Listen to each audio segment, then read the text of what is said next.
108th Annual General Meeting. Delegates, I request you to kindly occupy your seats and most importantly, please switch off your handphones or put it on silent mode. Thank you.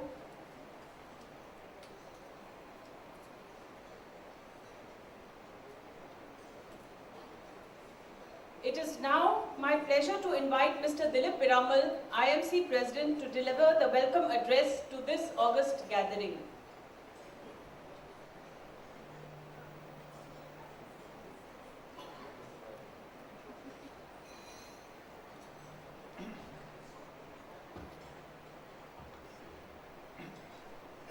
Good morning, everyone.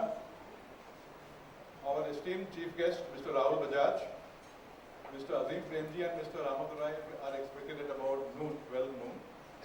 Mr. Deepak Premnarayan, President-elect IMC, Dr. Lalit Kanodia, Vice President-elect IMC, members of the Diplomatic Corps, trustees and past presidents of the Chamber, members of the IMC Managing Committee, members of IMC and its Ladies Wing, special invitees, friends, ladies and gentlemen.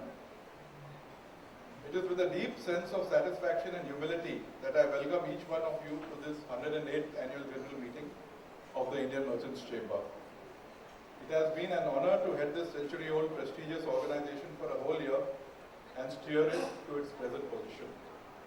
Indeed, I am humbled to be amidst this glittering galaxy of distinguished dignitaries on the dais and a large gathering of delegates of it. This wonderful assembly is extremely encouraging and augurs well for our chamber. I was a little bit nervous that with the daytime schedule we are having, whether people will be able to take time off from their work, but I am happy to see a good gathering today. At the outset, on behalf of the IMC and my own, I would express my deep sense of gratitude to Mr. Rahul Bajaj, Head of Bajaj Group, and of course Mr. Premji and Mr. Ramadurai, who will be joining us shortly, for sparing the valuable time to be with us to grace the Chamber's AGM. We are truly honored by your presence, sir. Change is the only constant. Today's knowledge economy requires the ability to adopt and adapt rapidly. Like any fundamental economic shift, the knowledge economy has caused disruption and uncertainty for many people, especially those without the sophisticated skills that the situation demands. However, the solution does not lie in turning the clock back, but in turning the power of knowledge to everyone's advantage. The challenge is to create a knowledge economy that helps accelerate economic growth and provide jobs for all, for people with different levels of skill sets. What kind of a world are we living in? I would say we are living in a VUCA world. VUCA, V-U-C-A, that is the new buzzword. A world marked by volatility, uncertainty, complexity, and ambiguity. Major economies are facing challenging times. Economic growth trajectory seems to be uneven. Though appearing to be relatively less unstable, the geopolitical situation is underpinned by potential risks of a flare-up. Crude oil prices have resumed their upward march, bringing in its wake new challenges. As they say, a rising tide lifts all boats. Rising crude oil is currently lifting the entire commodity complex up. The monetary policies pursued by the central bankers of major economies are divergent, so much so that interest rates are rising in some cases, like the USA, falling in some others, like our own country, and are negative in a few, like Japan and Switzerland. Liquidity has become increasingly unstable, be it the US dollar or the yuan, euro, yen, or the rupee. Currency gyrations add another dimension to the volatile conditions and impact foreign trade and investment decisions in some way or the other. Clearly, the global policy context is turning increasingly complex for every country. The most recent one is, of course, Brexit. All of us know well how the referendum for Britain's exit from the EU has had an initial impact on the world market as well as the Indian market. This development may become a precedent and spawns similar demands elsewhere that would fuel huge uncertainty. In the same way, China's slowdown, the US Fed's monetary policy, or geopolitical developments that drive oil production and prices all have an impact on the world markets as well as the Indian market and the economy. It clearly demonstrates the interconnectedness of the economies of the world, moving towards what is popularly referred to as a global village. As in the world, so is India rapidly changing. Changes that have taken place in the last 25 years far outweigh those that took place in the first 44 years of independence. What's more, the economy is most likely to undergo and is poised for a dramatic change in the next 10 years.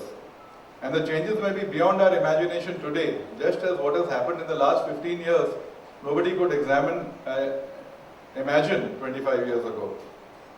The ongoing revolutionary changes in information and communication technology is a case in point. More is waiting in the wings, not just social media, but analytics, cloud computing, big data, Internet of Things, robotics, artificial intelligence. It is all too mind-boggling. Our government has some noteworthy achievements to its credit in the past 2 years. The combination of Jan Dhan Yojana, Aadhaar card and mobile, popularly called JAM or JAM, depending how you say it, has the potential to revolutionize the critical financial sector and thereby contribute to sustained growth. Substantial investments have begun to flow into the electronics, automotive, food processing, textile and garments, renewable energy and construction sectors. Transparent and user-friendly systems support investment, foster innovation, help develop skills, protect intellectual property, and pave the way for state-of-the-art manufacturing infrastructure. Foreign direct investment has been substantially liberalized. Financial Times reported that India was the world's largest recipient of FDI in 2015.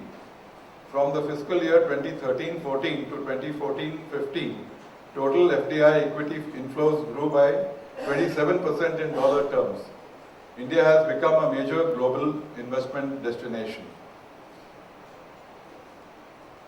The Ujjwal Discom Assurance Yojana, UDAY, for 24/7 accessible and affordable power for all, fast-track clearances for infrastructure projects, especially highways, ports and energy sector, rationalizing petrol and diesel prices, exhorting higher income groups to give up the LPG subsidy, direct benefit transfer and many more like recapitalization of public sector banks, consolidation of banks to seize scale economies, coal and spectrum allocation on a scientific and fair basis, and so on are path-breaking attempts.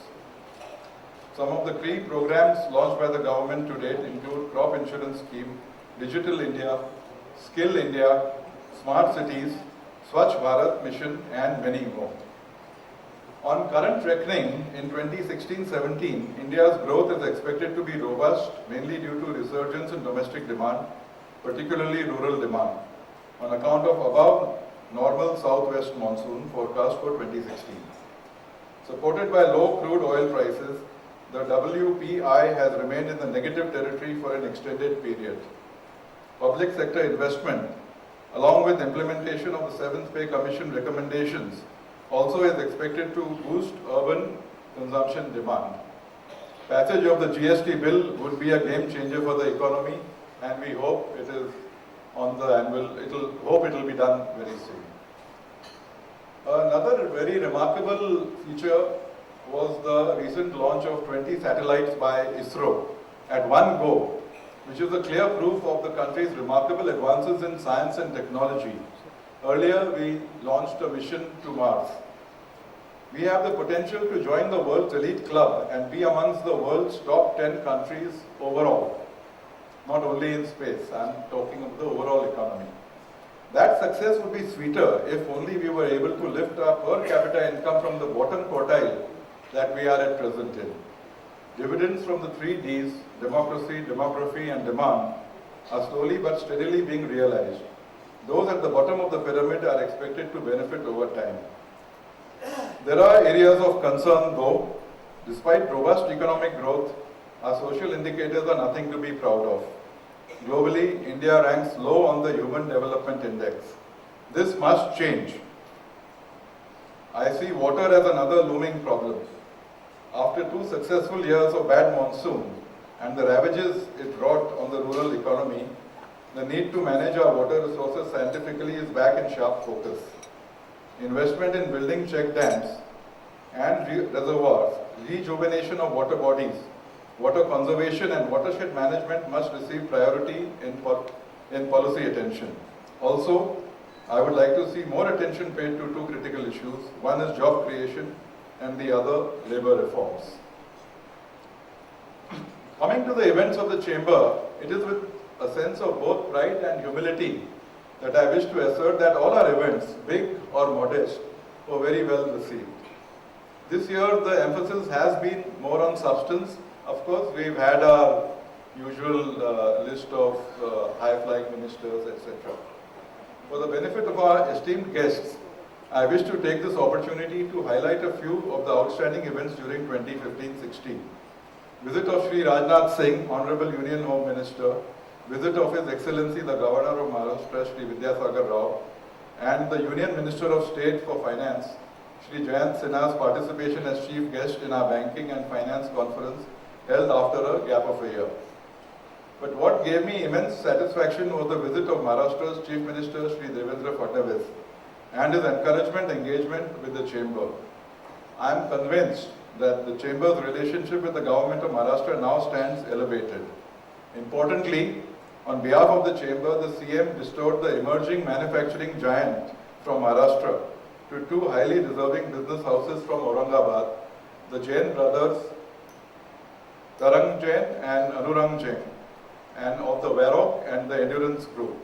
This is a good augury. This is a very large group with a combined, they're 2 separate independent, they're twin brothers, independent business entities with a turnover of about 13,000 crores based in Aurangabad, and they have about 40 factories between the 2 of them all over the world. I think about 20 of them or 15 of them are overseas.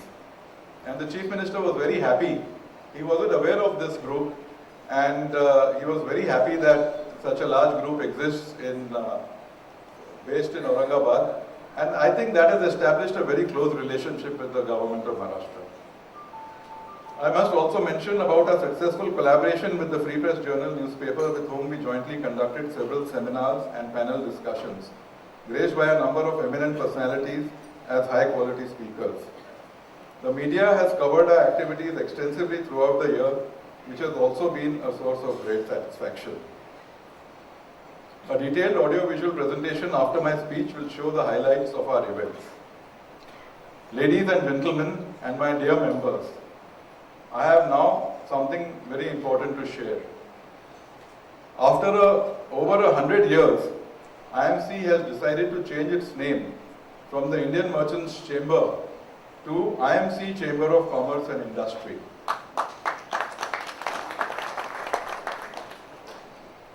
This has been done after considerable thought, and a resolution to that effect has been passed by our managing committee. All of us at IMC felt that the word merchants in the name Indian Merchants Chamber has become a misnomer, and it gives the impression that this is a chamber of only merchants and traders.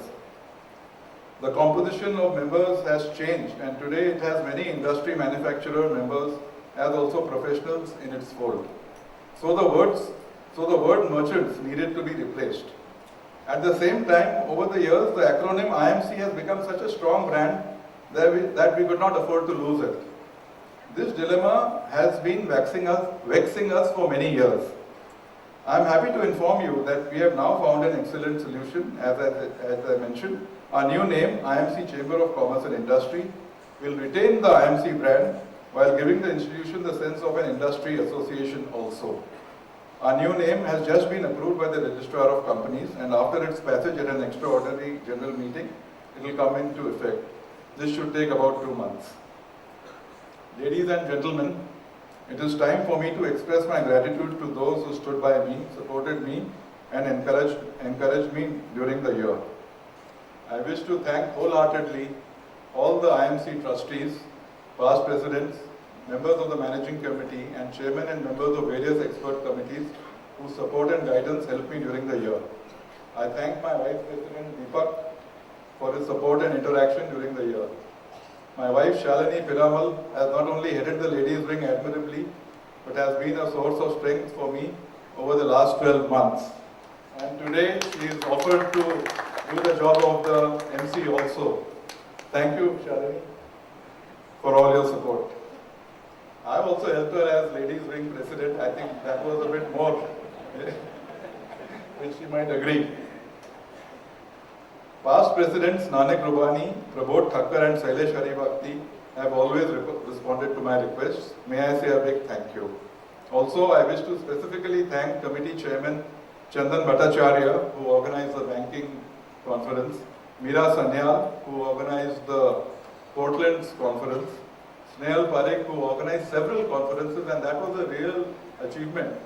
In spite of all being a general chamber of commerce, we had several meetings with the shipping industry representatives, along with the customs and the port trusts, and we had to have several repeated meetings, and we got very good results. I also thank Vijay Sahu, who did the skill development conference, Deena Mehta, and Ketan Dalal, who have been continuously organizing events for the chamber. I also wish to place on record my thanks and sense of appreciation of the services rendered by Mr. Arvind Pradhan, Director General, and Mr. Jitendra Sanghvi, Deputy General, Director General, and all the able colleagues in the Secretariat, as well as G. Chandrasekhar, Economic Advisor, IMC, and Director, ERTF, for his contribution. Thank you, everyone. I am sure that our chamber will continue its good work for the betterment of its members and indeed for the nation with renewed vigor. My cooperation and best wishes are always with IMC. Thank you and Jai Hind.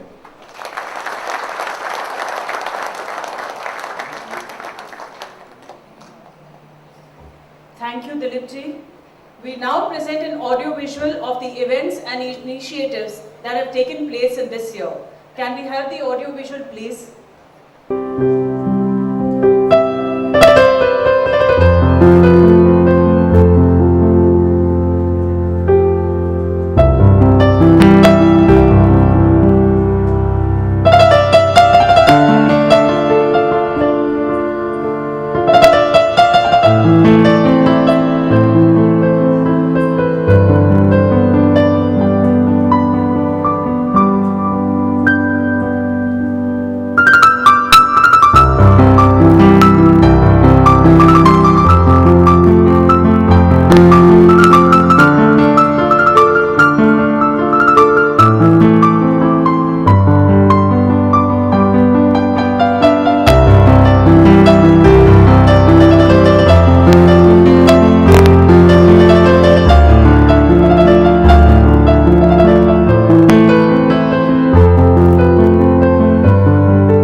I extend a warm welcome to our guest of honor for this afternoon, Mr. S. Ramadhu Rai. And now we move on to the agenda. Human resources are critical for any institution, especially chambers of commerce. IMC has a healthy tradition of recognizing long and loyal services rendered by the members of its staff. One of IMC employees, Mr. Shailesh Joshi, has completed 20 years of service. I request our chief guest, Shri Rahul Bajaj, to kindly present to Mr. Shailesh Joshi a long service award.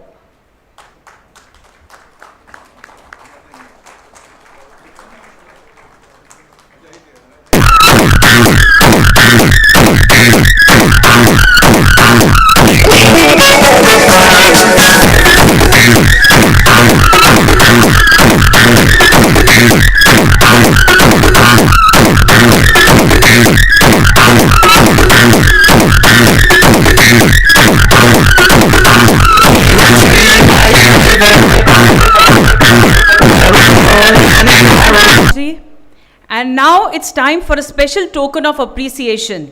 Mr. Jitendra Sanghvi, Deputy Director General, is retiring after 27 long years of meritorious services. I now invite our President to say a few words.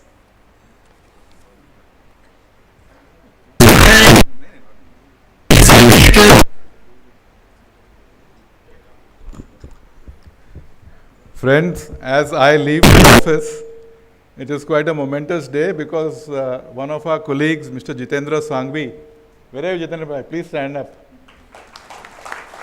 He will be retiring at the end of 28 years of service at the end of this month. We have had some functions in our managing committee and in the chamber, and I just mentioned a few things, that just 2 or 3 things are very enough to talk about Jitendra bhai, that his tenure has been extended by 8 years after his retirement date. So that itself shows his virtual indispensability to the chamber, which I said is not a very good thing. But Jitendra bhai, we really appreciate your services. And my own experience has been that in the first few months, he handles a lot of things, but mainly the managing committee, and we have 2 committee meetings in a month. I think ours must be the only chamber with so many committee meetings. And after a few months, I did not even have to look again at the minutes or at the agenda papers, and everything was so systematic. It is rare that a person is so meticulous. So Jitendra bhai, we really appreciate your good work, and we wish you all the best in your retirement years.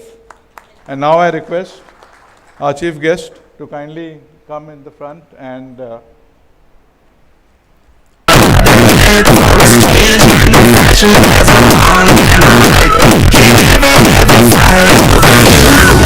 Together for Mr. Sanghvi.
Thank you, Rahul ji. Thank you, Mr. S. Ramadhu Rai.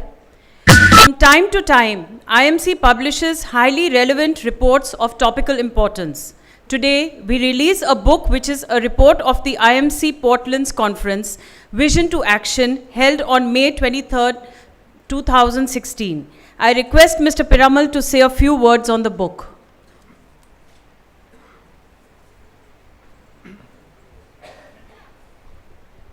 First of all, I'd request Meera Sanyal to come up and please join me here. She is the main architect from the chamber behind this project. And let me explain what this project is. I think for the last 2 or 3 years, we've been working on the eastern portlands.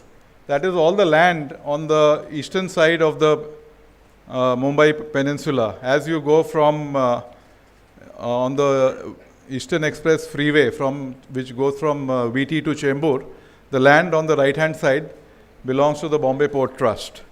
Now, with the shifting of quite a lot, I think the major part of the Port Trust's activities to the Nhava Sheva port, there are 3 ports there, the JNPT and P&O and I think the Dubai port. They have their ports there. There is a lot of land which has got freed up in the old Bombay port area. And it's about 1,000 acres, which is about 400 hectares. And our chamber has been, under the leadership of Meera ji, taking up this project, how to develop the portlands.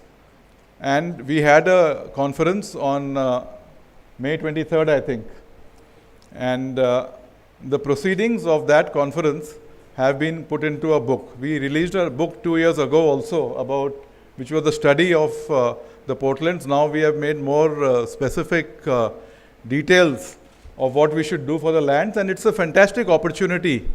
The Bombay Port Trust chairman, Mr. Sanjay Bhatia, could not come today. He had to go to Delhi. Yeah, we welcome Mr. Azim Premji.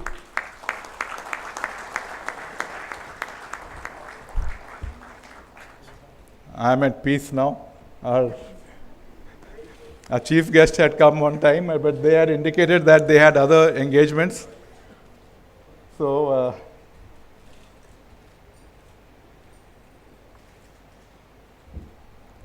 welcome, sir.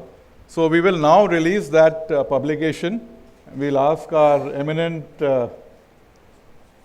guests to release that publication. Come. Kindly remain here. We'll give you don't have to come in the front.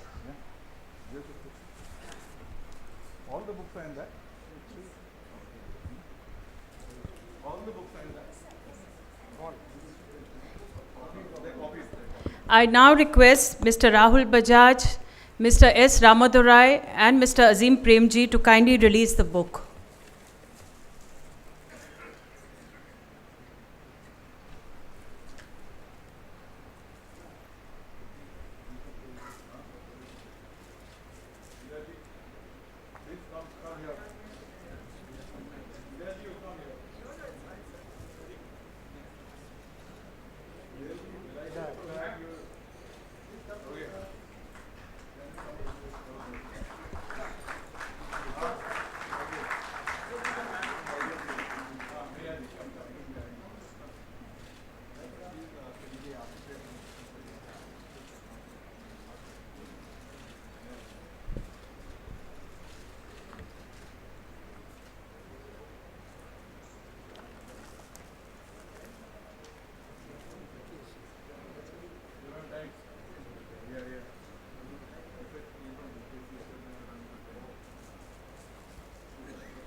Today we have 3 most eminent personalities with us on the desk.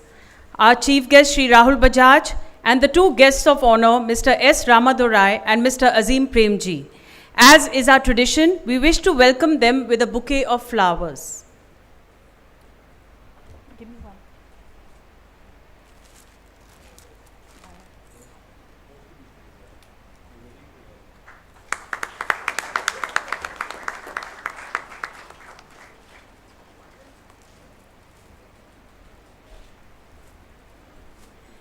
Mr. Dilip Piramal will now present a bouquet to Mr. Azim Premji.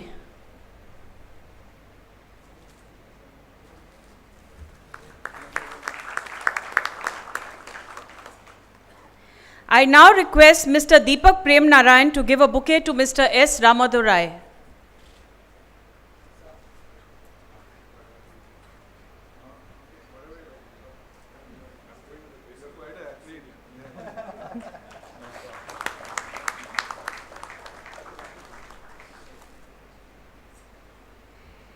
I now request IMC President Mr. Piramal to introduce the guest of honor, Mr. S. Ramadurai, Chairman, National Skill Development Agency.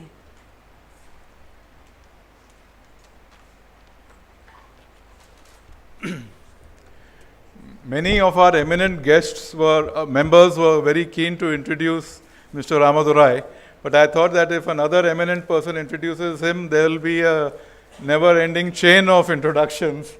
So I humble myself. I'm doing that, sir.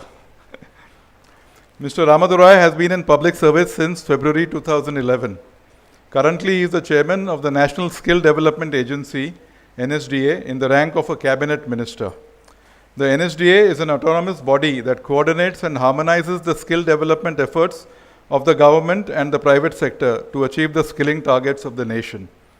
He is also chairman of the National Skill Development Corporation, a one-of-its-kind public-private partnership in India under the Ministry of Skill Development and Entrepreneurship that aims to promote skill development by catalyzing creation of large, quality, for-profit vocational institutions.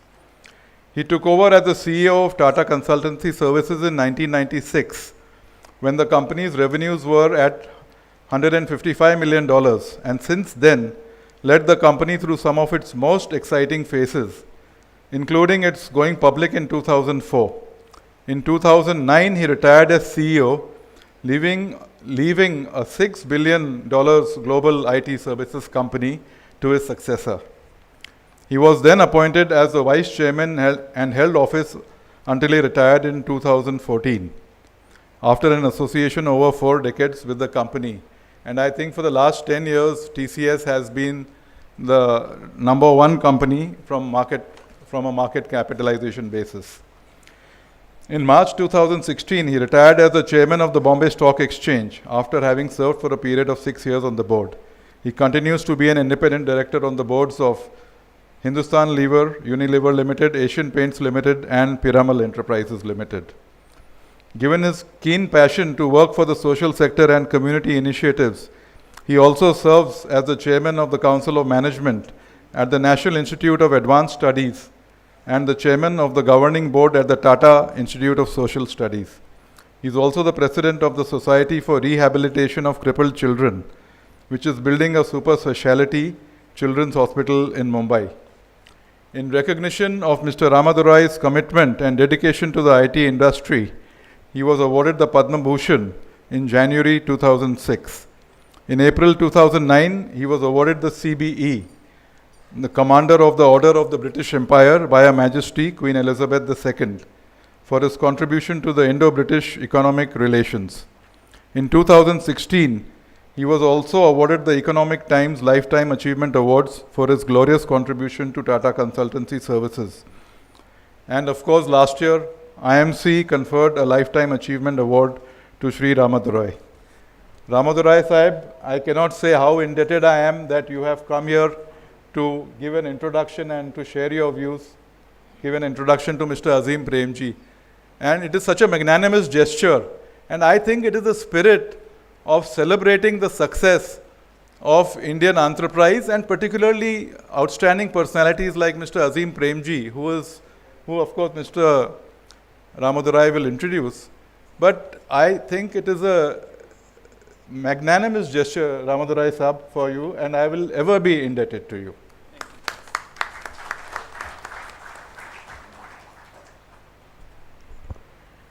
Thank you, Dilipji. Mr. Ramadurai, I request you to kindly introduce Mr. Azim Premji and share your thoughts with the audience.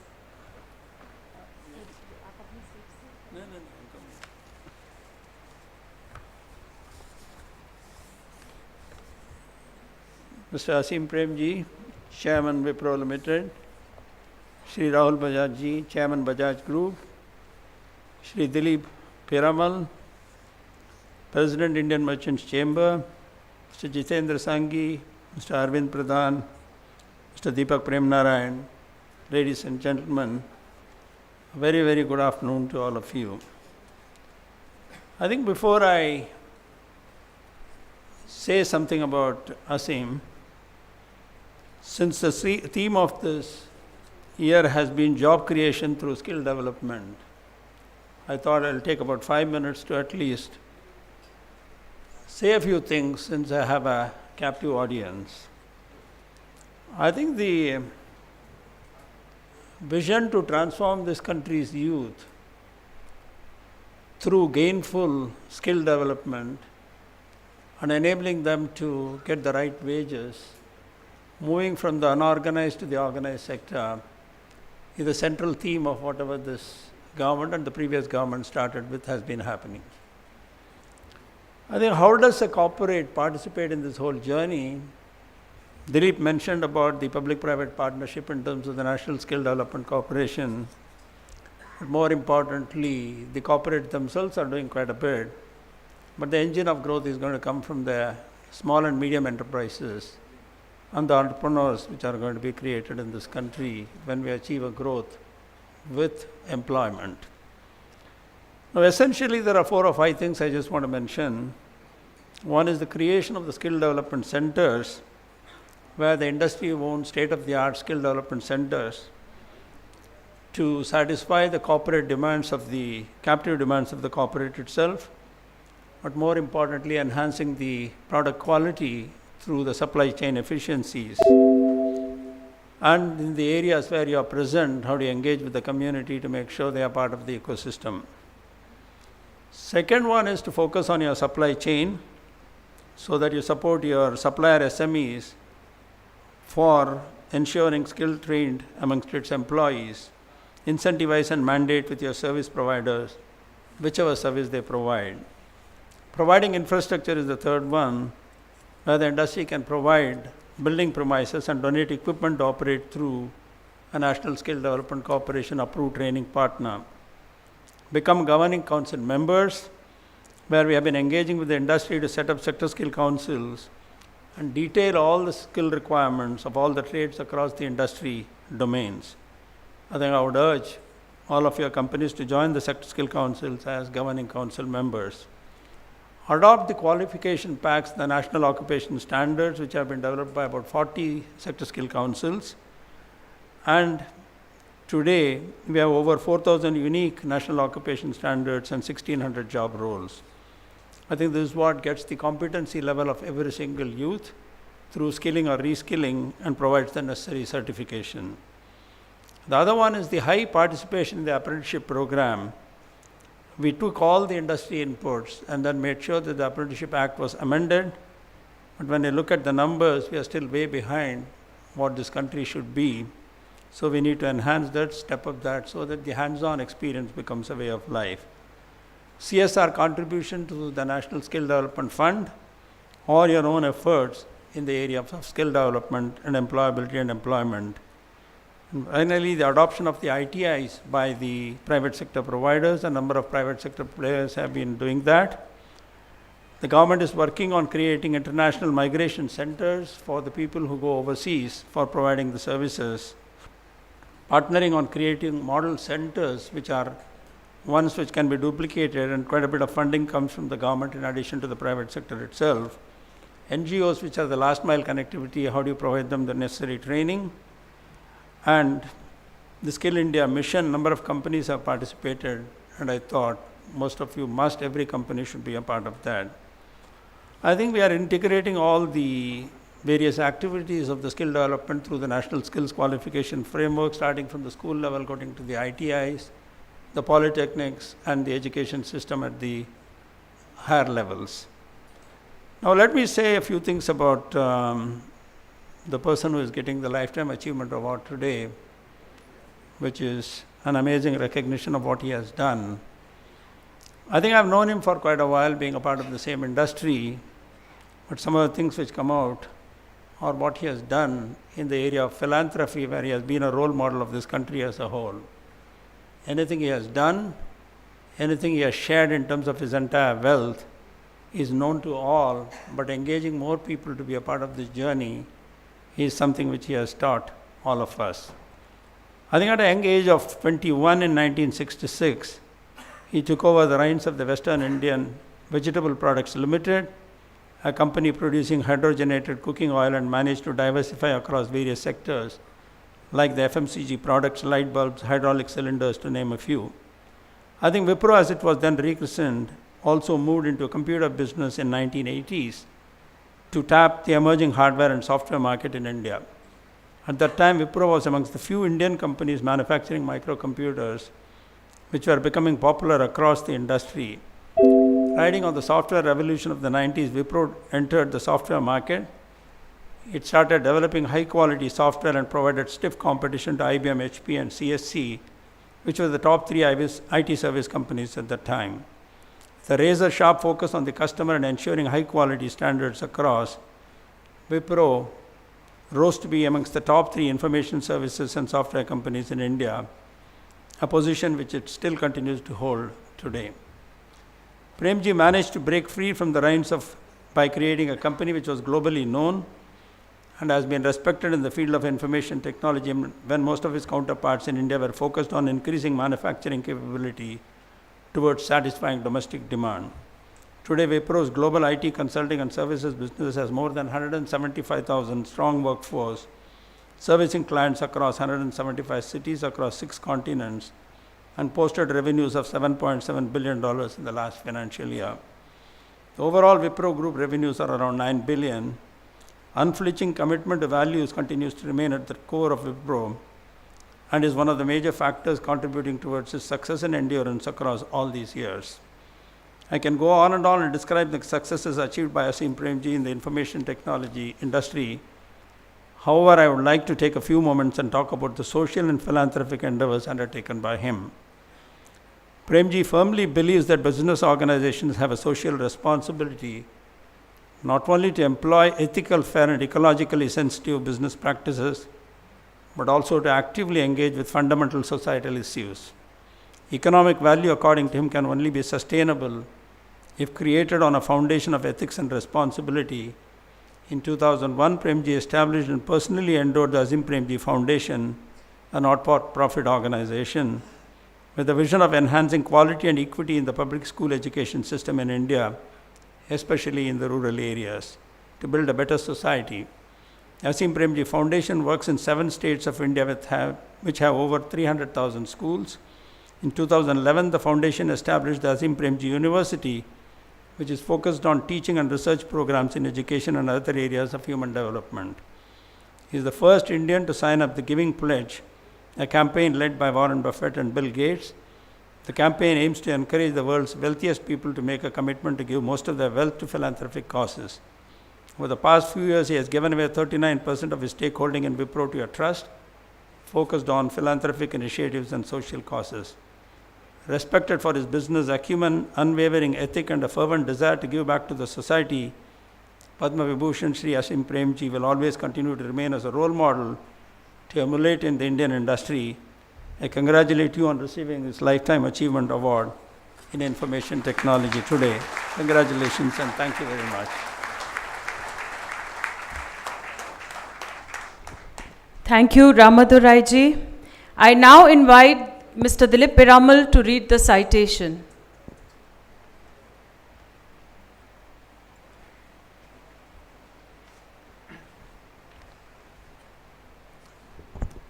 Before I come to the citation, there is something I would like to share with all of you, that though Azim has not participated too much in our chamber's activities, he has a very strong connection with the chamber. And I don't know whether how many of our old past presidents and all know that.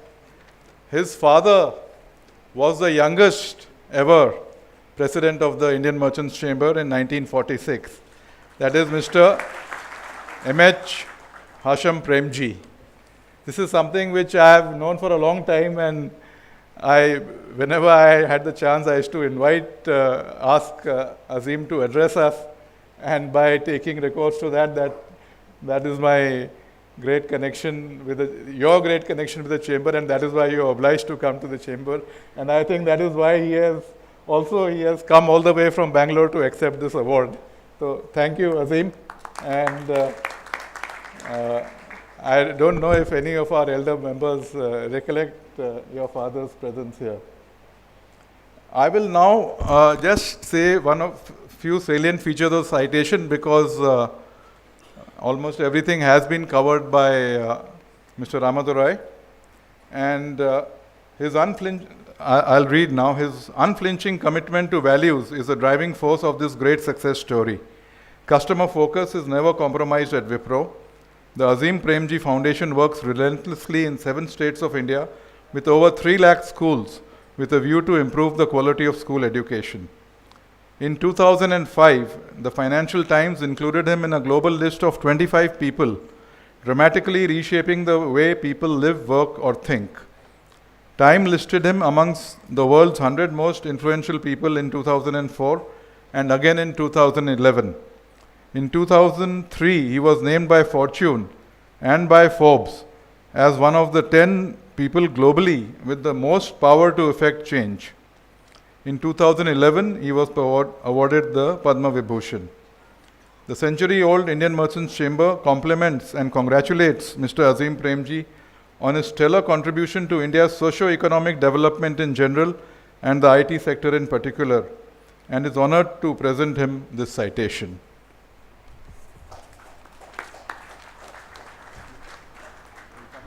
Thank you, Dilipji. We now request Mr. Rahul Bajaj to confer the Lifetime Achievement Award on Mr. Azim Premji, Chairman, Wipro Limited.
I would now like to invite Mr. Azim Premji to deliver his acceptance speech.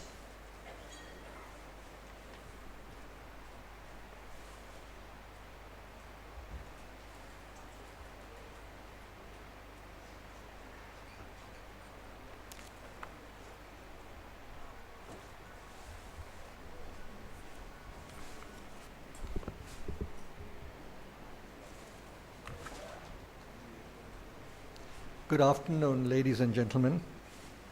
I would like to express my deeply felt gratitude for the honor which has been bestowed on me.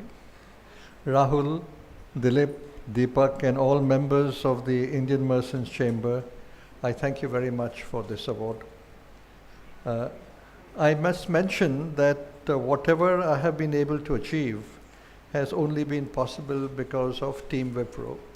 And I would like to really dedicate this award to the many people in Wipro as well as in our foundation which have made me possible to achieve this award. Many of you all will perhaps know and understand that this award has a very special significance for me, as my father was a member of the Indian Merchant Chamber for many years and was, as Dilip said, its youngest president at the age in his early 30s. Though he passed away when I was very young, his values have deeply influenced me. It was from him that I learned that integrity was the most important thing in life and more important than anything else. It also has contributed a great deal to my success. That meant that integrity should not be compromised for anything. I have tried to follow this principle in my whole life, in business, in personal life, etc. Over the course of the past 50 years, I have discovered that following the path of uncompromising integrity is not easy. It was particularly difficult in the early stages of my life while we were trying to establish the fact that we cherish integrity with complete non-compromise. One needs to have a deep conviction and the willingness to deal with all kinds of ensuing difficulties. However, I have also discovered that over the period of time, it has given me a great deal of personal satisfaction, a great amount of personal solace. And it has helped the organization to attract the best people, to attract the best partners, and attract the best customers. To me, the most important lesson is not just in business, but in life, that integrity is indeed more important than anything else. This honor is special to me also because of another important reason. Mahatma Gandhi was a member of IMC. I don't know how many of you all knew that. This is extraordinary, as he was not a member or participated in any other such body. His membership tells us about the vision and ideals which were the foundation of IMC. Like my father, Mahatma Gandhi has also strongly influenced me. The success of Wipro has made me a very wealthy person. I've never felt the need for such wealth nor any thrill of being wealthy. I have always felt intuitively that somehow such a large wealth cannot be the privy of any one person or any one family. As I was exposed to Mahatma Gandhi's feeling of trusteeship, I'm also a strong believer in this. Driven by my own instinctive understanding and beliefs, and influenced by many ideas of trusteeship, I have irrevocably donated about 39% of the wealth of Wipro to a foundation called the Azim Premji Foundation. I would like to donate much more to this foundation, and I will do that in the course of the rest of my life. Our philanthropic work is substantially in the field of education, as we felt this would be the effective trigger for regional development and for development of our country. Our endeavor is to help improve public school education. We focus on the villages of India. We are involved with over 340,000 schools in the villages of India, and we have a presence in 7 states and multiple districts, with many institutions which have been created in these districts to be of a lasting nature. We work with the teachers, we work with the head teachers, we work with the state professionals, we work with the state overseeing authorities, we work with the District Training Institute to enhance the quality of education in our country. We also work with the state governments and the central governments in improving the curricula of the schools and in influencing policy which can make for a better education system. We've been very involved in the current rehaul of the education policy, and we are on virtually every committee which is influencing it in terms of what is going to be announced shortly. Recently, in 2011, we founded the Azim Premji Not-for-Profit University in the field of education and in the field of community development. We've also started a new initiative on philanthropy known as the Azim Premji Philanthropy Initiative, where we generously give to NGOs in specified areas.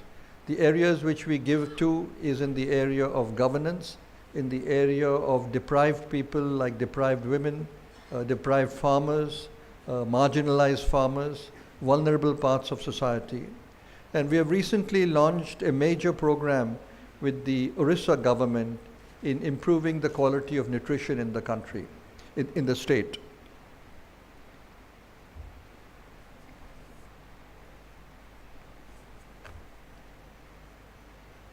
The more involved I have become in philanthropy, the more I have realized that the complexity of the issues and challenges that our country faces. While I have learned many things through these experiences, and I'm continuing to learn, let me share 3 key things which I have learned in philanthropy. And they'll be of meaning to you because we have really learned it the hard way. First, I think that the challenges that our country has faced requires every one of us to engage and contribute towards uplifting the poverty of our people. I emphasize this point because I strongly feel that business leaders, with their ability to create businesses, with their ability to scale, need to play a very important role in social service. We need to take a broader view of our role in society and personally engage in any kind of social issue which is meaningful to us. But the important thing is personal involvement, and the important thing is to build institutions which are able to transcend the individual's own contribution. Second, social problems are far more complex than business ones. We need to deal with these issues not only with a sense of commitment and passion, but also with a sense of humility. Success in business may have taught me many things, but on social issues I realized I had to start afresh. We have to be prepared for consensus development, discovery of intrinsic complexities, and of not knowing the solutions and sometimes not even the next step forward. We need to learn anew, which calls for patience and humility much more than in business, if we are to be able to contribute towards philanthropy. Third, we have to trust the common man and woman in our society. In my 15 years of work in education, I've realized that teachers, who are often blamed for the ills of our system, are actually the most important allies of change in education. The question really is how do we get the best from them? Like in any other large group of people, there are teachers who do not perform, there are teachers who perform well, and there are teachers who perform excellently. And that's no different in any business organization. I think what gets them to perform excellently and to perform well is trust in them, belief in them, and training them in terms of upgrading their skills and empowering them, most important. I truly believe that all of us have a duty and a moral importance to contribute to our society. We must all work together to develop an India that we have envisioned in our Constitution, an India that is just, equitable, humane, and sustainable. I cannot think of a better place than IMC for this sentiment to find genuine resonance. I thank you once again for the honor which has been done to me. Thank you.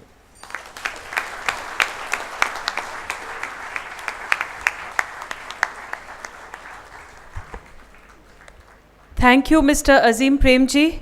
Sir, truly you are a role model to the upcoming entrepreneurs of India. I now request Mr. Dilip Piramal to do the honors by presenting a memento to Mr. S. Ramodarai. Okay. I now request IMC President Mr. Dilip Piramal to introduce our chief guest for this afternoon, Shri Rahul Bajaj.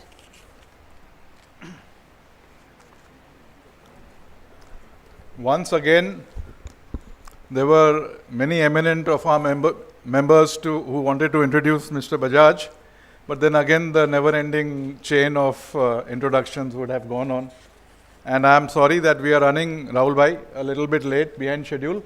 But we have such heavyweights, such extraordinary gentlemen that we would definitely want to hear them. Friends, I'm supposed to introduce Mr. Rahul Bajaj. To this August gathering, it would be presumptuous to introduce him. Yet, it is such a delight to talk about this doyen of Indian business and the Indian corporate world that I will never miss this privilege. As all of us know well, Mr. Rahul Bajaj heads the Bajaj Group of companies, whose diversified activities are led by Bajaj Auto Limited, the renowned 2, 3 and 4-wheeler vehicles manufacturer. The Bajaj Group is also a large player in general and life insurance, and also in investment and consumer finance, and home appliances and other electrical goods. Mr. Bajaj is a former member of the Rajya Sabha, former chairman of Indian Airlines, and former chairman of the board of governors of the IIT Mumbai. He has been closely associated with several globally renowned organizations. Member and former chairman of the International Business Council, World Economic Forum. Member of the Global Advisory Board, Harvard Business School, and member of the International Advisory Council of the Brookings Institution, Washington, D.C. Recipient of many awards, including the Padma Bhushan from the Government of India and honorary doctorates from 6 universities, Mr. Bajaj has a BA Honours in Economics, a law degree from Mumbai University, and an MBA from Harvard.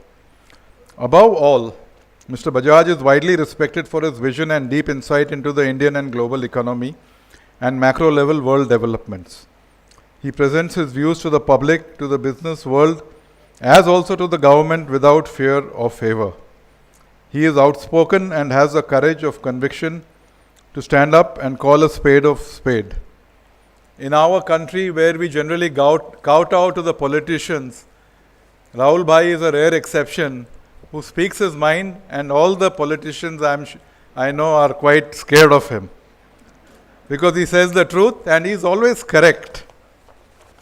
That he is a fine human being of stellar qualities adds to his multifaceted personality. Rahul Bhai has attained the status of a Bhishma Pitama in industry, and particularly in CII, which is the undisputed leader amongst the national business associations. We are keenly looking forward to hearing his views on business associations as well, and a changing India in a changing world.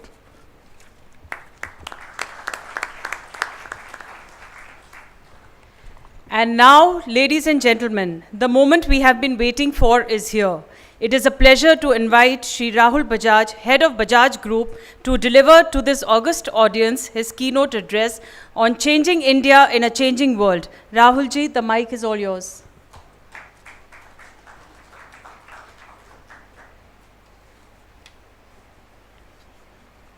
Good afternoon, everyone. Thank you, Shalini ji. I didn't know that in IMC, the wife of the president and the president of the ladies' wing also does the comparing. Good. We are very economical. I also did not know that in associations the compare has to be paid. Thank you, Dilip, for your very kind introduction. Coming to IMC is not only a pleasure, but it's like almost coming back home. 3 members of the family, very, very close relatives of mine, have been your past presidents, as most of you would know. Starting with my uncle Ramkrishna ji in 1979, Shekhar, who was I think abroad, so he couldn't be here, he would have been here, in 1992, and Neeraj, who's sitting here in 2007. And then there are so many others who I may take the liberty to call the members of the extended Bajaj family who have been your presidents: Viren Bhai Shah, Kanti Poddar, Harsh Goenka, and now, of course, Dilip Piramal. As he mentioned, we all know that 2 very important things about IMC. One, it's over 100 years old. And second, as he clearly mentioned, and that's absolutely right, it's the only industry chamber, trade chamber, industry chamber, whatever you call it, which had Bapu as its member, and that's not a small point. And incidentally, my grandfather, Jamnalalji, was considered by Mahatma Gandhi as his fifth son, and while there are other members of the Bajaj family sitting here, none of us at all can claim to follow anything that Bapu or Jamnalalji said or practiced in their lives, but we are proud to call ourselves a Gandhian family. The IMC Ramkrishna Bajaj National Quality Awards, which started in 1996, I believe have become a much sought after awards at the national level. Friends, though I've lived for the last 50 years somewhere between Mumbai and Pune, in a suburb about 19 kilometers from Pune, my roots, many members of my family, lots of my friends, many of whom are here in the audience, are all living in Mumbai. And as I said, it's an old saying, you can take a person out of Mumbai, but you cannot take Mumbai out of him. Thank you, Dilip, for inviting me to this function, though I may give a small, unasked for advice in all humility to future presidents, including your incoming president, Deepak, that though I believe that I'm very young in spirit, and my lifestyle and activities prove that, but in future, please invite younger people as your chief guests, because this is the time of the future. You referred to that in your opening speech. Dilip, technology, and I'll mention it very, very briefly later on, is moving so fast. And we see examples at home. I mean, I'm still fiddling with my iPhone, and my grandson and granddaughter know everything about it. And I'm sure applies to all of us.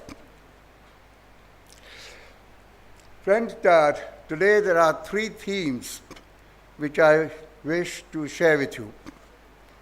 The first is a broad macro view in brief, of course, but I've been given, I think, as per the program, 30 minutes. So I believe after 20 minutes, the attention span of the audience is lost. So please don't go to sleep for 20 minutes. The last 10 minutes is up to you. The first is a broad macro view of the world and the Indian economy and politics. The second is, and I think Azim, I should mention that Dilip and Deepak are my young friends, and Azim and Ramadurai are my older friends, but each of them is still at least 8 years younger than I am. So to me, they are all babies sitting here. I don't know about Mr. Lalit Kanodia.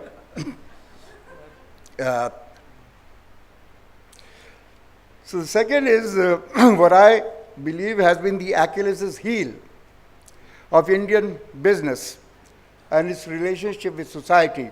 And in his own words, very ably, Azim, when talking of philanthropy, he is in a way covered that subject. And the third and the last theme, I think Dilip mentioned that I will refer to it, are my reflections on the role of business associations, whatever you call it. I note the change in name of IMC from IMC to IMC Chamber of Commerce and Industry, and I must put on record my view that commerce and industry and industrialists will be nowhere without the merchants. So merchants are not to be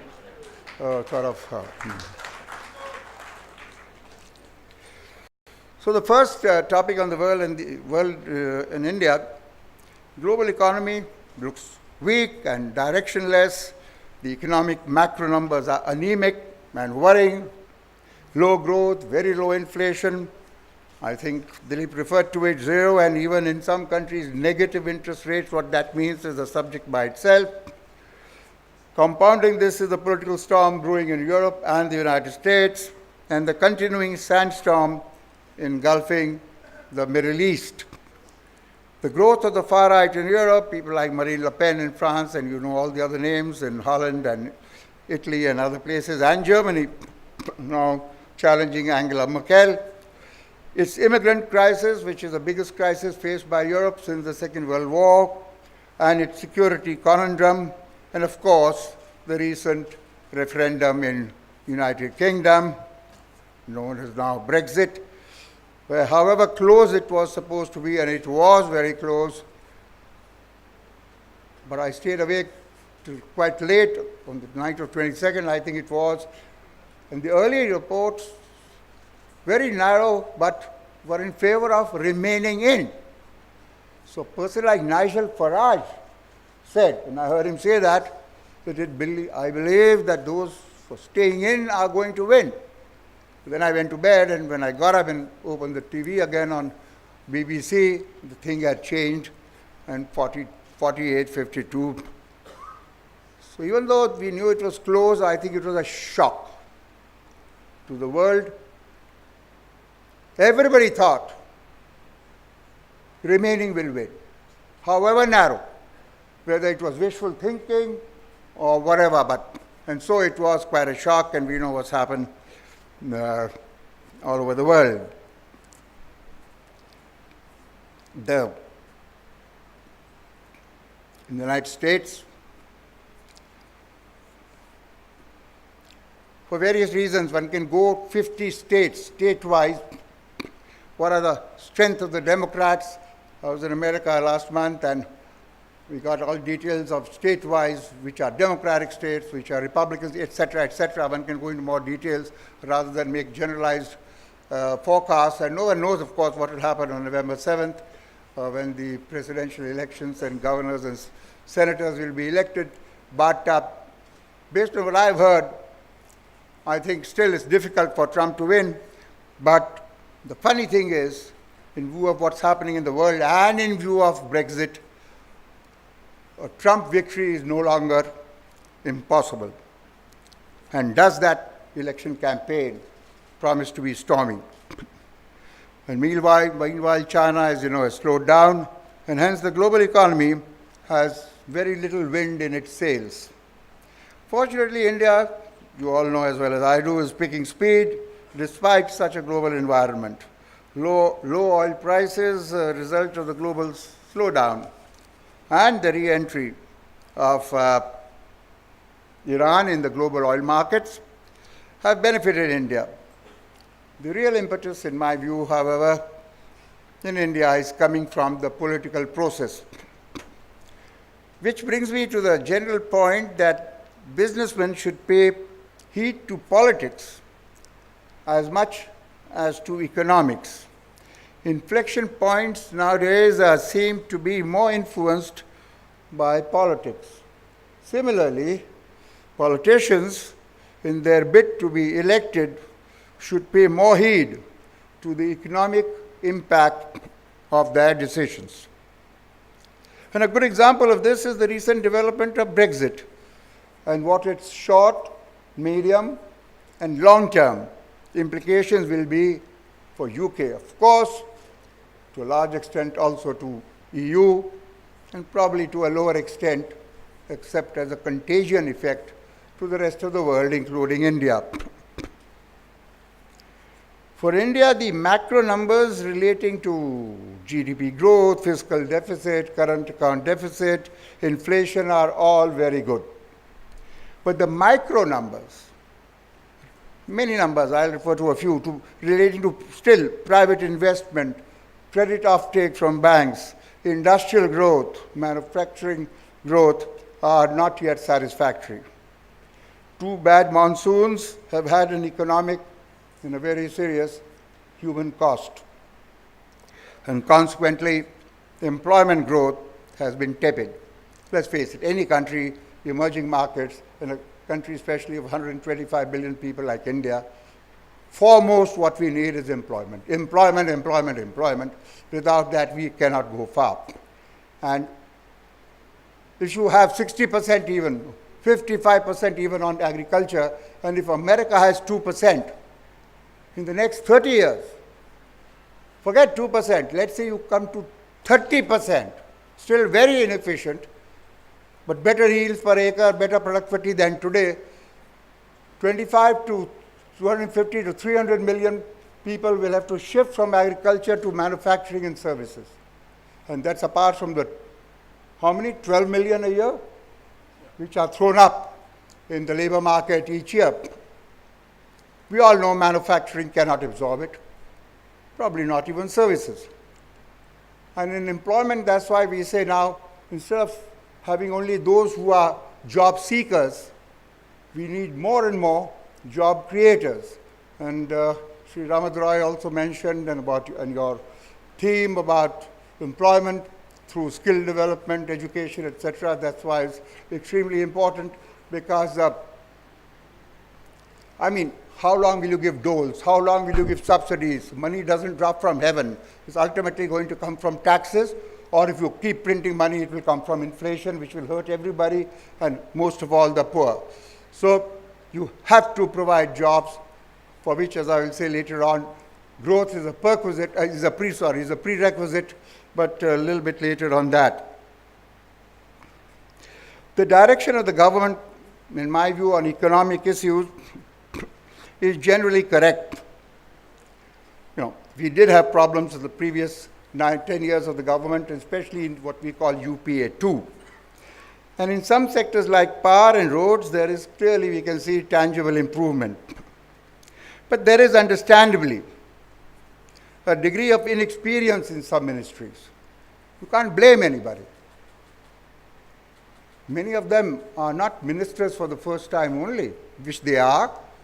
They are even MPs for the first time. Right, Sunil? You are a BJP guy, no? So don't carry this tale somewhere in Delhi, but I don't mind. And this results, weak ministries naturally result in a natural tendency to centralize, which has its benefits, which is good in parts, but has its limitations, especially in a large and complex country as India. And the government and society have not been helped by some elements in the ruling party.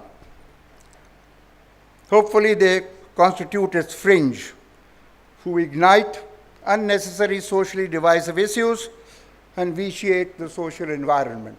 And in spite of what Dilip said, I'm not going to say more about it and call a spade a shovel, because then I'll get into trouble in Delhi.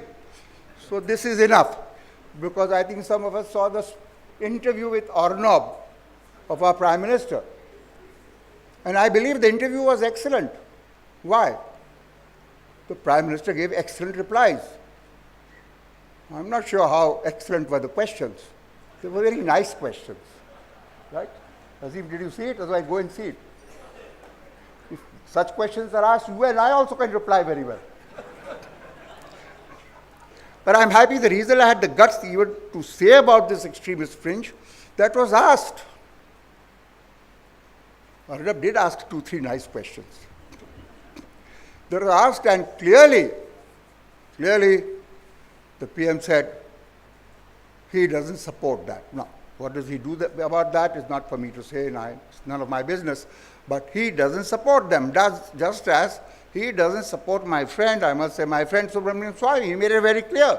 Whether Raghuram Rajan, whether Arvind Subramaniam, whether Shaktikant Das, all of them we all know. He categorically said, and that's why I think the BJP now has cancelled two engagements where he was to speak. They just cancelled it. But they didn't know what he will speak. We in business know that for the customer, there's always an alternative. If he doesn't like a Hero bike, he can always come to Bajaj. But if he doesn't like a Bajaj bike, he still should buy a Bajaj. But that's a separate matter. But the tendency of politicians in power, we have noticed that. The moment from opposition you come to power, you change. The ministers change. We have all known them. They were our friends before. They are our friends now. But they change. And they come to believe that there is no alternative to them. And that belief turns out very often to be a self-defeating one, in my view. Overall, I believe that politically the winds are still favor the BJP, though at the ground level people say not much has been done, and etc., but I don't have the time to go into that. And more so, the favorable winds are still more so, not so much for the BJP, but for the PM. Because for a non-politician like me, the 2014 parliamentary elections were not won by BJP. It was won by one man, PM, Narendra Modi. I don't even remember the last 1 month who, except for their own seats, who campaigned for BJP. Nobody did, because if they did campaign, nobody would come to listen to them. So it was a one-man victory, and it's I don't want to say it's a one-man government, because if Sunil goes and says to the PM that I said that, I will be in trouble. While the Indian society is optimistic and entrepreneurship is being celebrated, not enough sustainable business in the product sector are being created. Services are good and fine, but we also need manufacturing. And of course, in a way, as Dilip mentioned, to succeed in any field, whether services or manufacturing, we have to keep abreast with the latest technological developments taking place. And there's a list of 2030. If you read a book by my friend Klaus Schwab, the founder, president, and chairman of the World Economic Forum, which has the annual meeting in Davos every year, it's a small book called The Fourth Industrial Revolution. It's mind-boggling what all is happening all over the world in terms of technology. One example of that is the companies in the Fortune 500 list. As recently as 1935, in a company, what is 60 years, or 70 years, as recently as 1935, the average life of companies in that list was about 60, 65 years. Some lived longer, some died earlier, but average life was 60, 65 years. Today, it is 18 years. So it's very clear that companies which do not ride change risk being overwhelmed by change. I believe there is great scope for Indian business, both locally, that is domestically, and internationally. But for it to be realized, we have to manage in a far better way. Not only more efficient, more productive, of course. Our ambition would have to be greater. Our integrity and fairness, to which Azim referred quite often, and he's following that, with our stakeholders, our integrity and fairness with our stakeholders of a very different order, and our view longer term. And we have to do some soul searching on these issues. Indian business, in my view, has erred in neglecting its relationship with our society, and I will now turn to the second theme of mine. The relationship between business and society is not something abstract for us Bajajis. It is a living tradition started by my grandfather, Jamna Lalji, and nurtured by succeeding generations. I've been in business for 50 years. I think last year they told me that I've done 50 years in Bajaj Auto. I don't know whether they meant when am I leaving. I clarified I won't till he calls me. So I've been in business for about 50 years and in public life for almost 40 years. Not politics, never in politics, but public life for almost 40 years, which includes CII, etc.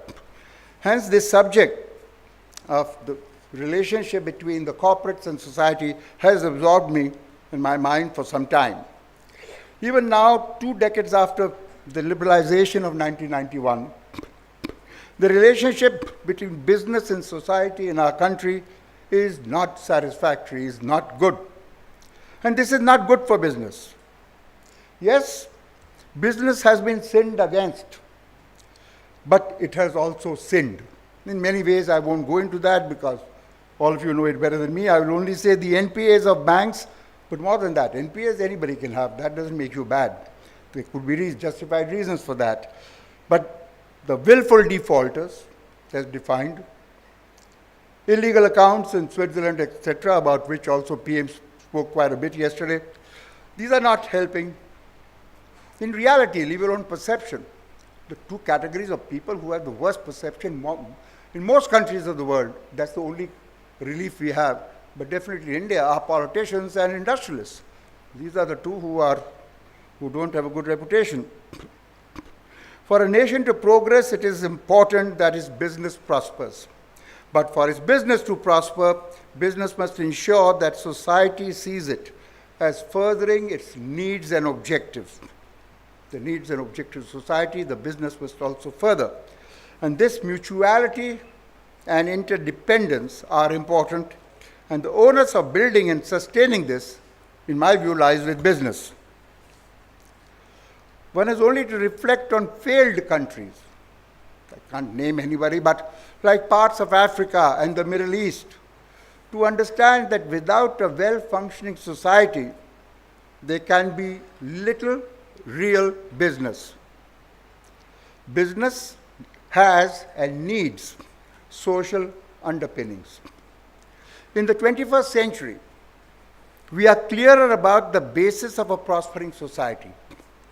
Last century, in the 20th century, we were not, especially in our country, because socialism appeared to be an alternative. Most of it is gone, thank God, because it was wrongly implemented. If socialism means the maximum good of maximum people, I support it.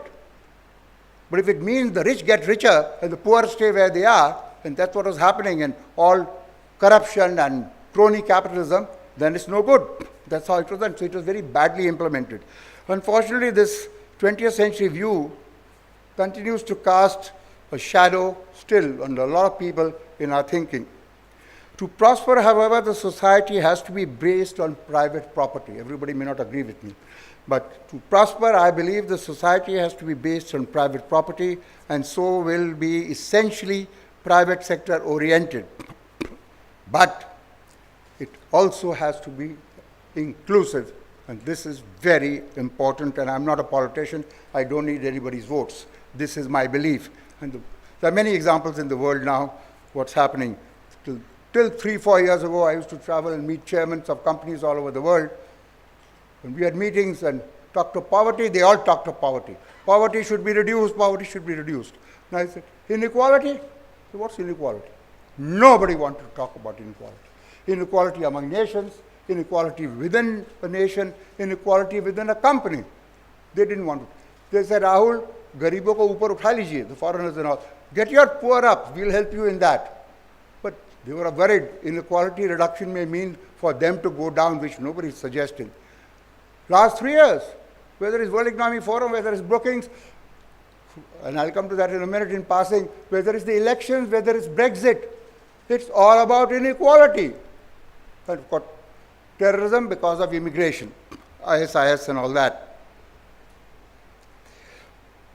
Progress is based on individual initiative, and this should be rewarded.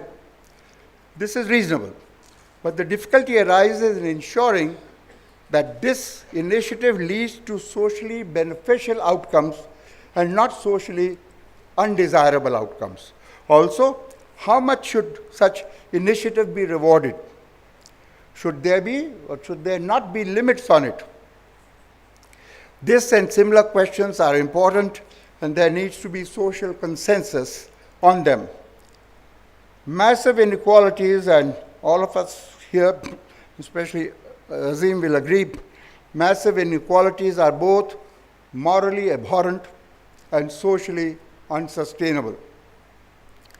The second part about inclusivity, as I said, is equally important. Without a sense of hope, the poor must have a sense of hope and a stake, which means first a job, house or something, and a stake in the system, no society can be at peace with itself. This requires a functioning state, providing many things, but I refer to good quality education and health. We can talk of sanitation and clean drinking water, etc., but I'm already taking too long, and Dilip will ring the bell. And the required infrastructure should be provided to its citizens. By this, we don't mean socialism in the wrong sense. We mean growth with social justice. And as I said a little earlier, till 1 year ago, socialism was a dirty word for 40 years in America. Nobody could dare say, I'm a socialist. You are in serious trouble. Last 10 months, Bernie Sanders has openly been saying, I am a democratic socialist. And you know, to what extent he has come. Okay, he couldn't beat Hillary Clinton, but he came very close to her. Brexit is partly a result of that, and in some ways also Donald Trump. From this very broad survey, we can see that in our country, both business and government are not playing their proper roles. The government is not providing the necessary social infrastructure, apart from hard infrastructure like roads and power, although roads and power are better, and business is not fully appreciating its social responsibilities. Let's keep the government aside. There's no time to talk about them. And as businessmen, why should we say what governments will do? Let us say what we should do. What should business be doing? First, we should perform our core task of creating wealth honestly, with integrity. We must create wealth. Profit is no longer a dirty word and wealth is no longer bad. Whether the government brings back the wealth tax or not, the wealth tax has gone fully. It was already mostly gone because it was not on equities, but this time in this budget, Jaitley even removed the remaining part of the wealth tax. His state duty may come back. Azim will not have a problem because by the time estate duty comes, he would have given away his entire state anyway to charity, so he'll be saved. But people like me, who are not that generous, may be in trouble. So I must follow you, Azim, I don't know when. Business creates wealth and employment on sustainable basis. Let's not belittle ourselves. And this creates a tax base which provides the revenue to the government to create public goods and services. Business provides higher incomes and productivity and efficiencies, opportunities for social mobility. From here you get a job there. Breaks down caste barriers. We don't know the caste of the fellow who joins us. If tomorrow government census requires you to get that information, we'll have to do that. Otherwise, we never asked anybody who came for a job what his caste was. And business puts a premium on education. All the things which a country needs. And growth is a prerequisite, as I said, and we all know, to relieve poverty as far as its inclusive growth. At the same time, we have seen that some rich and powerful people, basically industrialists and politicians in our country, think that no rules apply to them, and they can buy their way out, whether by influence or money, of any situation. From accidents on our roads, to tax evasion, corruption, to not fulfilling their obligations to banks, employees, shareholders, or depositors. There are, of course, exceptions, but business as a whole lacks social credibility. Therefore, in my view, the rich, and this means most of us in this room, have to act quite differently from the way we have been behaving till now. We need to earn social legitimacy. We can do this by running our businesses ethically, by paying our taxes, not indulging in corruption, by discharging our obligation to our employees and other stakeholders, and towards the environment.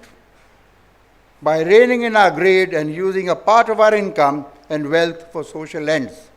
Not yet I'm saying 39% or 50%, as my friend here has said, but I'm only saying some part of our income and wealth must be returned back to society. And this model, I believe, was there in our society, in our traditional society before the British came. And we need essentially to revert to it. During those days, the balanced view was taken of man or woman and life. Earth and dharma were seen as interlinked. There could be no sustainable earth without dharma, and no sustainable dharma without earth. The rich were not to flaunt their wealth. The strong were to help the weak and contribute to taking care of social needs. You may remember, or at least we have read, we were not there ourselves, how did all the gurukuls and the schools come up? How did Nalanda come up? All those dharamshalas, every town or a village had a dharamshala. How did they come up? The better off built it for the poorer sections of the people. All this was part of the social compact at that time. This compact broke down under the British माई बाप की राज आ गई ना, सब कुछ वो करेगा. But unfortunately, it's continued like that in independent India. White Saab has been replaced by the brown Saab. We need to resurrect the social compact. I don't know how it can be done. And I can only say in all humility, I encourage all of us here today to be a part of this resurrection. Till now, I've been outlining the business environment and the relationship between business and society. Let me now turn to the role of business associations, my last and the third theme. There is a sphere of influence of any enterprise, and this grows as the entity grows. However, even the largest business works within the confines of a state. Large companies can take care of themselves. However, for an economy to truly prosper, it is the smaller enterprises without political clout which should be able to get on with their work without interference or hindrance. Broadly, this is what we mean, and I mean, by the term ease of doing business, which our Prime Minister has been talking a great deal about, in addition to Make in India, Startup India, etc., etc. And we have had some improvement in this recently. So despite some improvement in this, for the average business doing business today is still a pain. And before 1991, I can tell you, it was torture. There has been a sea change in the role of government in business during the last 25 years, since 91, let's say. And there are many reasons for this change, but business associations are one amongst them. They were and are the platform for advocating not dalali, not just liaison. वो पुराना ज़माना हो गया, उसको कोई मतलब नहीं है. उनके दलालों की कोई सुनता भी नहीं और सुनना चाहिए भी नहीं. But they were and are the platform for advocating improvement in ease of doing business. Business associations are the key mechanism for engaging with government, and even in countries creeping with crony capitalism, governments like to respond to associations and not to companies on points of policy. Since the 70s, I've been involved, and this was mentioned earlier, I think, by Dilip or someone. I've been involved with CII, the Confederation of Indian Industry, which also is over 100-year-old association, but it did not have Gandhiji as its member. What I'm saying is quite a bit influenced by my experience at CII. CII was an exercise in building a new kind of national association, and I'm proud of what it has achieved. If IMC wishes to reinvent itself, it would do well to compare notes with CII, even though we recognize CII is a national association. Deepak knows many people in CII, and I believe his term, you can't do in one term everything, but should be a starting point to bring about, if the trustees and the big bosses of CII, Ram is sitting here, I don't think anybody else matters, Ram. If they all agree that that can be looked at. Incidentally, I was very impressed. I asked Deepak, what is the corpus? I know you are a very old organization, association. Corpus of IMC, and I explained when he said, what do I mean? I'm not restricting capital and reserves, yes, but basically corpus is which on the asset side gets reflected as cash or cash equivalents on which you earn interest or dividend, as the case may be. And he gave me the figure, and I was very happy and impressed with that, 30 crores of rupees, which is very good because CII, a much bigger association, its corpus is about 100 crores. And recently I requested or suggested to CII that take 3 years, pick 20, you can pick more, it's easier, but 20 industrial houses, you have 8,000 members, direct members 8,000, pick 20 and increase your corpus from 100 to 200 crores. Maybe 3 years, maybe 5 years at the most, but after that you will forget. Because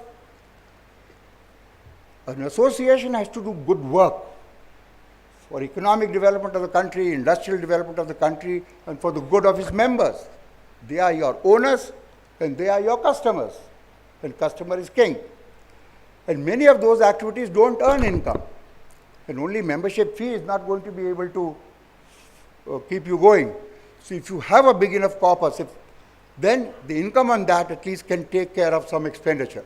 So I would recommend, it's not easy, even for CII it won't be easy, you increase over a 5-year time frame, starting with next year with Deepak, 30 crores to say 100 crores, 75 crores, Ram, and the income from that, even with a lower interest rate of 6% or 7%, can become a thing. So you are not dependent unduly on sponsorship. Ye lunch sponsor kar dijiye, aap ye kar dijiye. You know, you are begging every day, every industrialist for doing this and for doing that.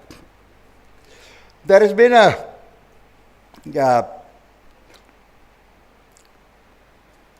I think, with the liberalization of 1991, associations have been groping in the dark. What is now their roles? Liberalization ho gaya ab to. And I believe their roles remain, only that now they need to be more forward-looking. The core of reform has moved to the states. What role does center have? Very limited role in land, even labor, infrastructure, inspector Raj. This all depends on state governments. And an organization like IMC can influence a state government like Maharashtra much better than FICCI or CII. We have our offices here, but you guys are here all the time at the senior most level. The presidents of CII won't be here every day. So I don't know what, I mean, I think I heard Dilip mention something about CM coming. That's very good if he came, but one event CM coming is not enough. There has to be, CII interacts with the government of India, and I'm not exaggerating, every day. CII does employ all over India 1,000 people, a large number in Delhi. There are a large number of ministries in government. They are with somebody from CII, either an office bearer like president, vice president, or one of the secretariat, is with someone in the government every day. The idea is, and of course, every state organizes, where do they organize the investor meet in India? Mumbai. UP hoga, ya Mayawati hogi. I remember I came to Taj ages ago, Mayawati organized. वो पैसे यहीं पर हैं. But IMC's influence should be not only in Maharashtra, of course, main, but I would say also Gujarat and Goa, as part of Mumbai or Maharashtra, I would say. The key issue is in engaging with the government, in framing the laws and regulations and rules, and not after they are framed and finalized, fighting them. Then it doesn't go far. Because nowadays, economy has become so complicated and complex, the government very often lacks the domain expertise, especially in state governments, to conceive and implement the right policies. Associations can play a crucial role in envisioning new systems, new ways to regulate business, but in doing so, again, I repeat, friends, associations have to pursue businesses and societies' enlightened self-interest and not just narrow business concerns. Otherwise, it will not carry weight. They should be supportive. Associations should be supportive of good decisions taken by the central and state governments. They are our governments. We elected them. There's no point cursing them. We have to support their good decisions, but we should not hesitate to criticize them when we believe they have taken a wrong step. We should not be sycophants. In Hindi, there's a dirty word for that. I won't use that word. As I said earlier, I'm concluding now because I know it's been long. As I said earlier, while talking of business and society, business has to establish its credibility as a source of public good. It is the companies and associations which have to accomplish this task. And what are companies and associations except us? People, individuals. We form companies, we form associations. The motto of we run 7 colleges in Wardha and in Nagpur, and motto of the Commerce College we run in Nagpur is that lion-hearted, it's an old one, lion-hearted men create wealth. So may I enjoin the lion hearts and the brave hearts who are present here today, that together we fulfill the potential and bring prosperity to our great country. Thank you very much. Jai Hind, Jai Maharashtra.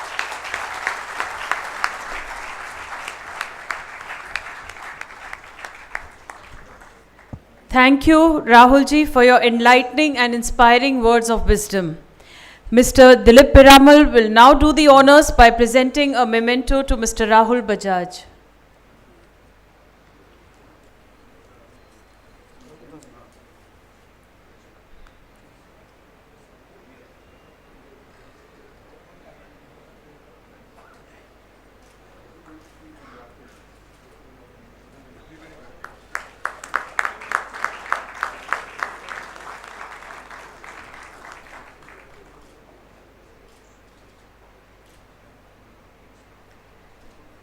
I request Mr. Dilip Piramal to do the honors by presenting a memento to Mr. S. Ramodarai. Sorry.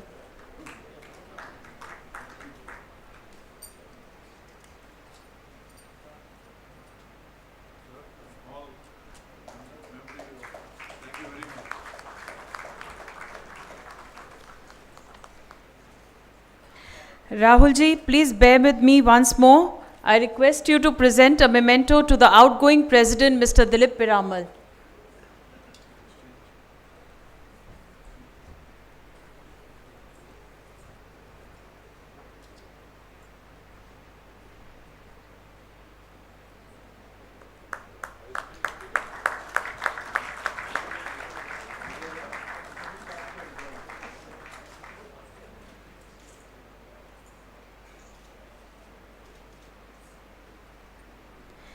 I now invite IMC President Designate for 2016-17, Mr. Deepak Prem Narayan, to propose a vote of thanks.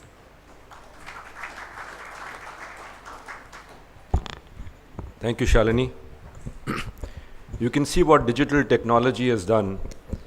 Somehow or the other, my distinguished guests on the stage have captured some of my points. The distinguished guests, our dignitaries, fellow members of IMC, staff and secretariat, who have been a strong pillar of support for Dilip and me. As we come to the end of an exciting year under Dilip's captainship, it is my privilege to propose a vote of thanks. May I at the outset thank our distinguished guests for being present here in such large numbers. I'd also like to thank the media at the outset for supporting us throughout the year. Before I get on to my vote of thanks, which I promise you this, I'm going to cut it short, there are two past presidents who would like to speak very briefly. May I request Mr. Haribhakti to come up, and Mr. Suresh Kotak after that.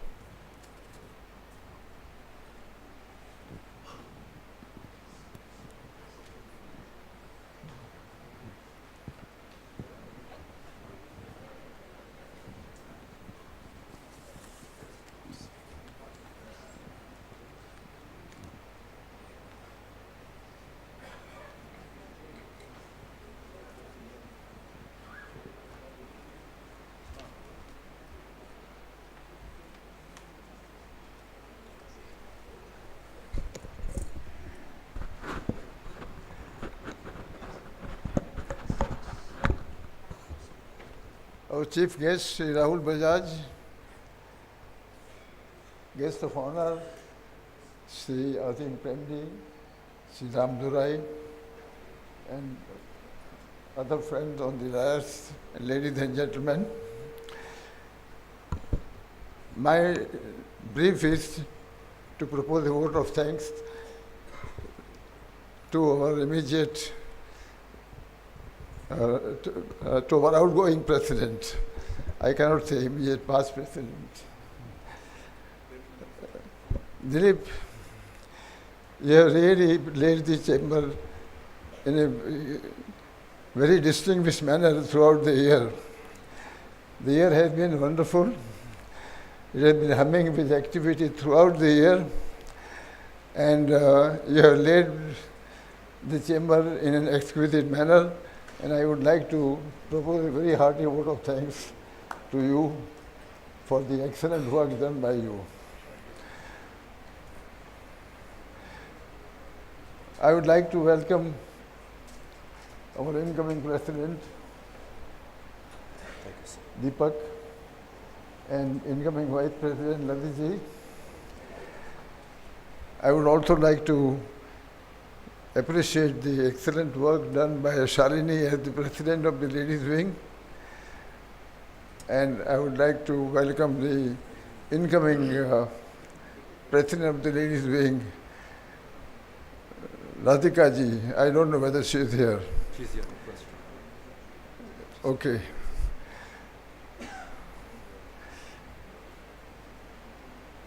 Well, friends, with this, I would once again like to record my warm appreciation for the great work done by Dilip. Thank you very much.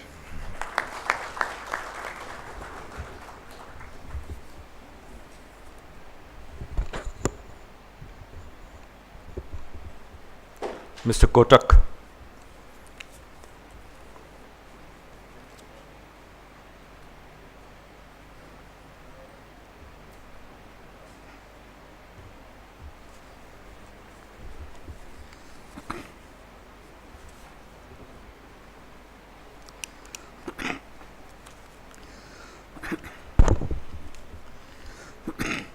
Friends, it's a great privilege to hear an inspiring and aspiring speech of Rahul Bhai. Azam Bhai, you have given us also an example of power of integrity and how integrity can be an instrument to great progress.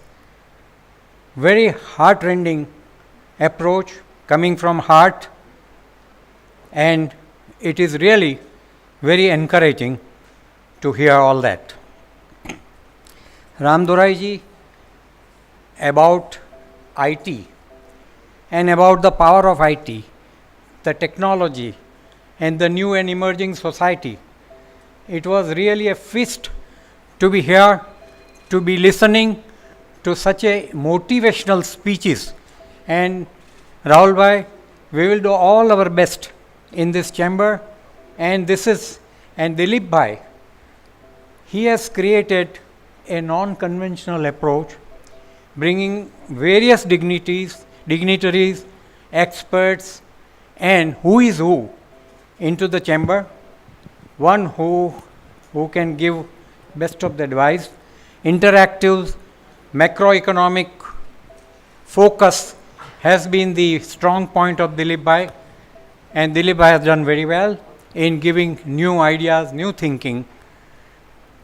I could also see a number of things happening, and the chamber is taking definitely a different course, and we are very benefited with the advice of the friends, the knowledgeable people who are here. Shalini Ben has also done a good job, and overall Dilip Bhai's year has been very fulfilling and very rich in the content. I thank all of you, I thank everyone, and I believe that the new course which is guided, new course which is indicated, and new course which you have said, we will definitely follow. And Dilip Bhai, welcome to you, to past presidents community. And let me tell you, with Gandhiji as an ideal of the chamber, the past presidents community is also committed to the culture of this chamber and committed to do good to the society. Thank you very much. Jai Hind, Jai Maharashtra.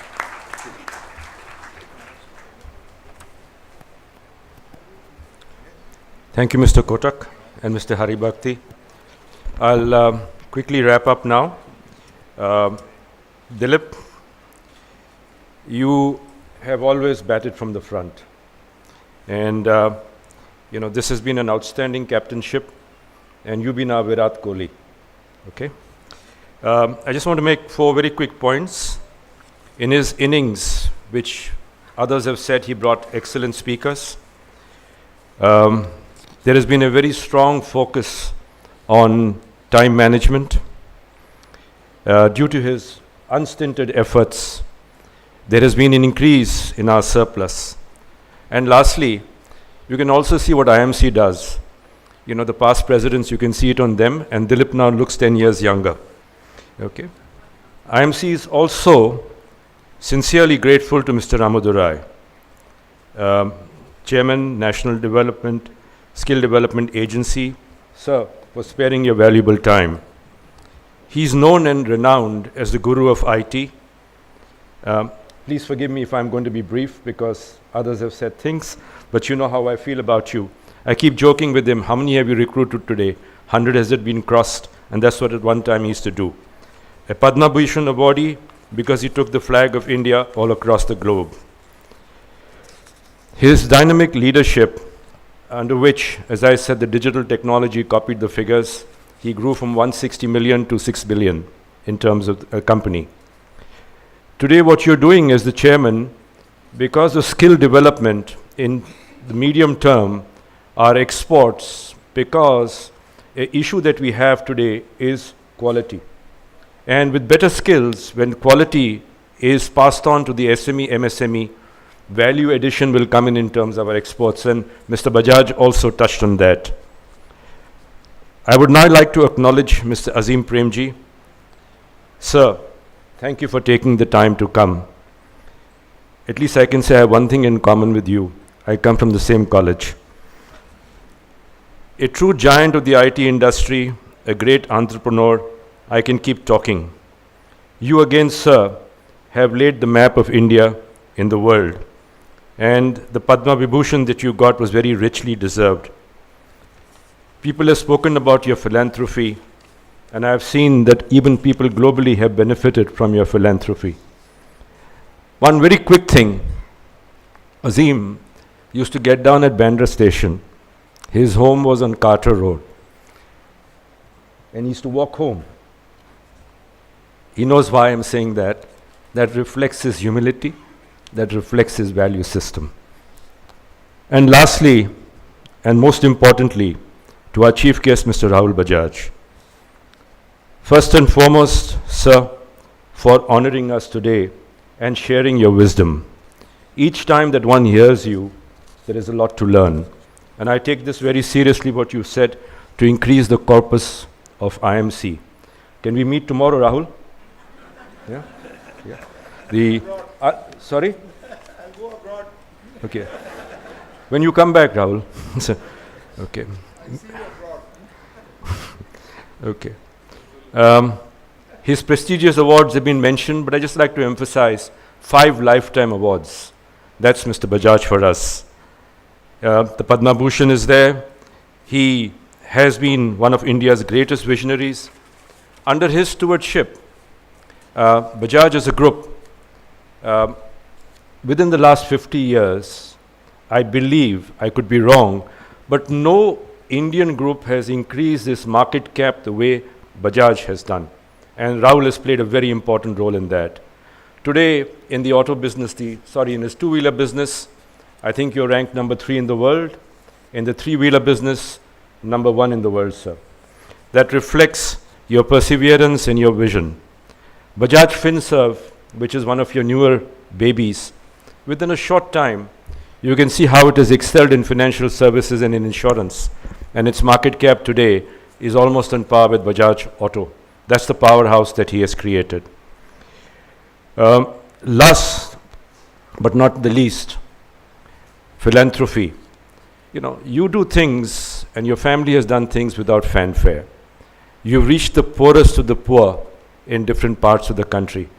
I'm conscious because there are people here through whom I interact and find out how many tens of thousands of villages have benefited, not just through water or seeds, but through the entire chain that Ramadurai spoke about.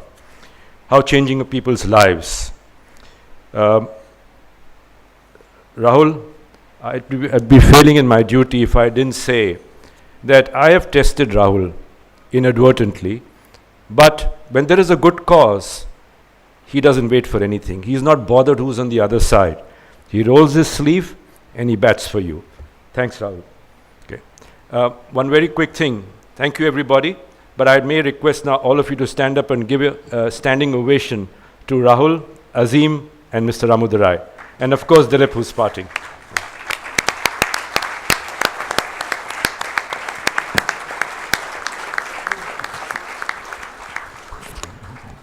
One very quick thing. Oh, sorry.